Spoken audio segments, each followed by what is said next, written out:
الرحمن الرحیم والمرفقان والکعبان، اور دونوں کوہنیاں اور دونوں ٹخنے یدخلان داخل ہیں فی الغسل دھونے میں، عندنا ہمارے نزدیک، خلافا لزفر بخلاف امام زفر رحمۃ اللہ علیہ کے، وہو یقول وہ فرماتے ہیں، ان الغایۃ لا تدخل بے شک غایت داخل نہیں ہوتی تحت المغیا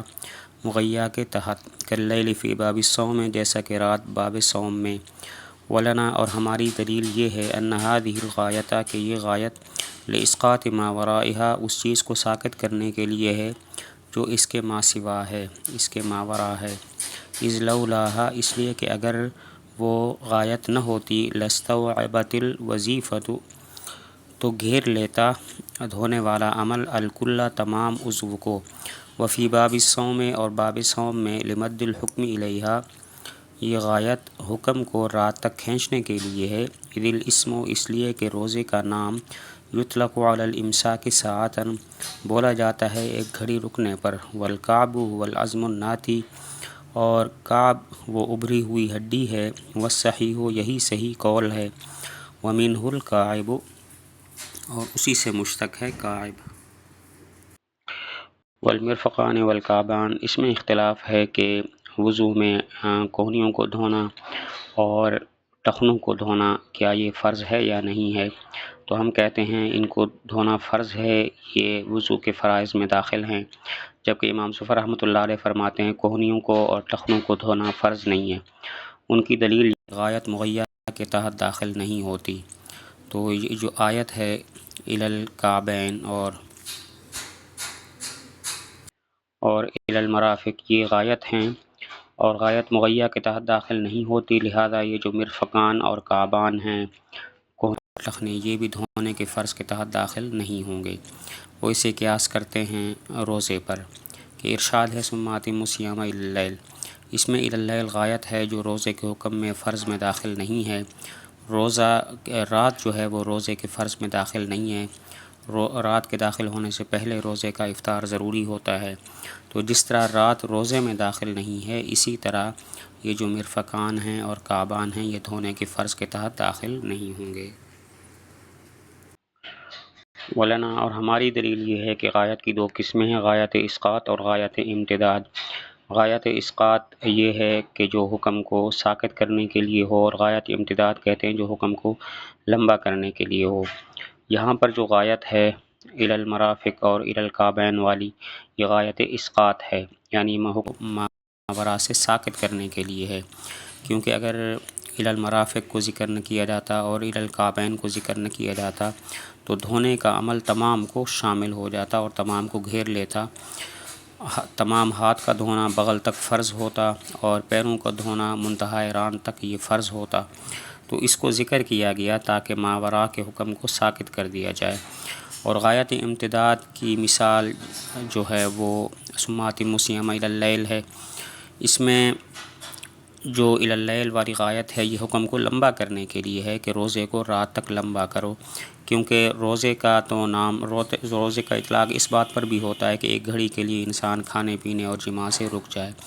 تو اس حکم کو لمبا کرنے کے لیے ہے کہ رات تک اس حکم کو لمبا کیا جائے۔ غایت اسقاط میں غایت مغیہ کے تحت داخل نہیں ہوتی، غایت مغیہ کے تحت داخل ہوتی ہے، اور غایت امتداد میں غایت مغیہ کے تحت داخل نہیں ہوتی۔ الی المرافق اور الی الکعبین میں چونکہ غایت اسقاط ہے، اسی وجہ سے یہاں پر غایت مغیہ کے تحت داخل ہوگی، اور ان کو دھونا کوہنیوں کو اور ٹخنوں کو دھونا فرض ہوگا۔ اور ثم اتموا الصیام الی اللیل میں چونکہ غایت امتداد ہے، اور غایت امتداد کا حکم یہ ہے کہ وہاں پر غایت مغیہ کے تحت داخل نہیں ہوتی، اسی وجہ سے وہاں پر بھی یہ جو رات ہے روزے کے حکم کے تحت داخل نہیں ہوگی۔ والکعب کعب کی تحقیق کرتے ہیں، اور اس سے احتراز ہے امام محمد رحمۃ اللہ علیہ کی قول سے۔ امام محمد رحمۃ اللہ علیہ فرماتے ہیں کہ کعب کہتے ہیں ظاہر قدم پر تسمہ باندھنے کی جگہ کو، تو ان سے احتراز کرتے ہوئے فرمایا الکعب هو العظم الناتی، کعب کہتے ہیں پنڈلی سے نیچے جو ابھری ہوئی ہڈی ہوتی ہے اس کو کعب کہتے ہیں۔ والکعب یہاں سے امام محمد رحمۃ اللہ علیہ کی قول سے احتراز ہے، امام محمد رحمۃ اللہ علیہ فرماتے ہیں کعب کہتے ہیں ظاہر قدم پر جو جوڑ ہوتا ہے تسمہ باندھنے کی جگہ کا والا جوڑ ہوتا ہے اس کو کعب کہتے ہیں۔ تو ان سے احتراز کرتے ہوئے فرمایا الکعب هو العظم الناتی، کعب وہ ابھری ہوئی ہڈی ہے، یعنی پنڈلی کے نیچے جو ابھری ہوئی ہڈی ہوتی ہے اس کو کعب کہتے ہیں، اور اسی سے کعب مشتق ہے۔ کعب کا معنی ہوتا ہے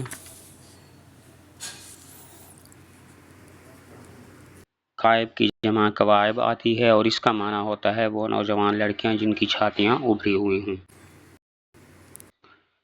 والمفروض، اور وہ جو فرض کیا گیا ہے فی مسح الراس، سر کے مسح میں، مقدار ناسیت، پیشانی کی مقدار ہے، وہ ربع الراس، اور وہ چوتھائی سر ہے۔ المغیرۃ بن شعبہ، بوجہ اس روایت کے جس کو روایت کیا مغیرہ بن شعبہ رضی اللہ تعالی عنہ نے، ان نبی صلی اللہ علیہ وسلم کے حضور صلی اللہ علیہ وسلم آئے، عطا صباتۃ قوم کے کوڑا پھینکنے کی جگہ پر، فبالا پس پیشاب کیا، وتوضأ اور وضو کیا، ومسح علی ناصیتہ اور مسح کیا اپنی پیشانی پر، وخفیہ اور اپنے موزوں پر، والکتاب مجمل اور کتاب مجمل ہے، فالتحق بیانا بہ پس یہ بیان بن کر اس کے ساتھ لاحق ہوگی، وہو حجۃ علی الشافعی اور امام شافعی رحمۃ اللہ علیہ پر یہ حجت ہے، فی التقدیر بثلاث شعرات، 3 بالوں کے ساتھ اندازہ کرنے میں، وعلی مالک اور امام مالک رحمۃ اللہ علیہ پر بھی حجت ہے، فی اشتراط الاستیعاب استیعاب کی شرط لگانے میں، وفی بعض الروایات اور بعض روایات میں، قدرہ بعض اصحابنا بثلاث اصابع الید اس کا اندازہ کیا ہمارے بعض اصحاب نے ہاتھ کی 3 انگلیوں کے ساتھ، لأنہا اکثر ما هو الاصل اس لیے کہ یہ اکثر ہے اس چیز کا جو اصل ہے، فی آلۃ المسح آلۂ مسح میں۔ والمفروض سر کا مسح فرض ہے، لیکن کتنا فرض ہے اس میں اختلاف ہے۔ ہمارے نزدیک پیشانی کی مقدار یعنی چوتھائی سر کا مسح کرنا فرض ہے۔ امام شافعی رحمۃ اللہ علیہ فرماتے ہیں 3 بالوں کا مسح کرنا فرض ہے، اور امام مالک رحمۃ اللہ علیہ فرماتے ہیں پورے سر کا مسح کرنا فرض ہے۔ سر کا مسح تو فرض ہے لیکن مقدار میں اختلاف ہے، ہم کہتے ہیں پیشانی کی مقدار یعنی چوتھائی سر کا مسح کرنا فرض ہے، جبکہ امام شافعی رحمۃ اللہ علیہ فرماتے ہیں بس اتنا مسح کرنا فرض ہے کہ جس سے 3 بال تر ہو جائیں، 3 بالوں کی مقدار تک کا مسح کرنا فرض ہے۔ امام مالک رحمۃ اللہ علیہ فرماتے ہیں پورے سر کا مسح کرنا فرض ہے۔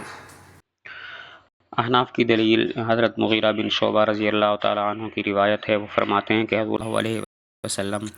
قوم کے کوڑا پھینکنے کی جگہ پر آئے، پیشاب کیا، وضو کیا اور اپنی پیشانی پر اور اپنے موزوں پر مسح کیا۔ اپنی پیشانی پر مسح کیا تو اس سے معلوم ہوا کہ چوتھائی سر کا مسح جو ہے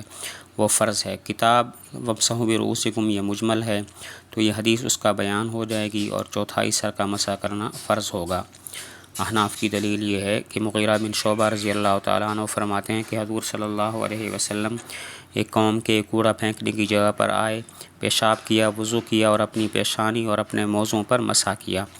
تو پیشانی پر مسح کیا، اس سے معلوم ہوا کہ چوتھائی سر کا مسح کرنا فرض ہے۔ کتاب وامسحوا برؤوسکم یہ مجمل ہے، تو یہ حدیث اس کا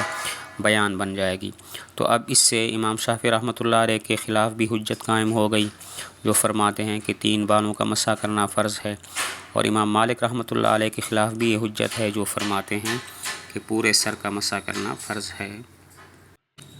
وفی بعض الروایات ہمارے علماء احناف میں سے بعض نے یہ فرمایا ہے کہ مقدار ناسیہ جو ہے وہ 3 انگلیوں کی مقدار ہے، اور ان کی دلیل یہ ہے کہ اعلیٰ مسح ہاتھ ہے، اور ہاتھ میں جو 3 انگلیاں ہیں وہ اکثر ہیں، ٹوٹل 5 انگلیاں ہوتی ہیں تو 3 انگلیاں اکثر ہیں، اور للاکثر حکم الکل کے قاعدے کی وجہ سے ہم یہ کہتے ہیں کہ 3 انگلیوں کی مقدار بھی اگر وہ کر لے، مسح کر لے، تو مسح کا فرض ادا ہو جائے گا۔ ہمارے علماء احناف میں سے بعض حضرات فرماتے ہیں کہ مقدار ناسیہ 3 انگلیوں کی مقدار ہے، اس لیے کہ اعلیٰ مسح ہاتھ ہے، اور ہاتھ میں جو کل 5 انگلیاں ہوتی ہیں ان میں 3 اکثر ہیں، اور قاعدہ ہے للاکثر حکم الکل، لہذا 3 کے قائم مقام کر دیا جائے گا، اور یہ کہا جائے گا کہ 3 انگلیوں کی مقدار بھی مسح کر لے تو فرض ادا ہو جائے گا۔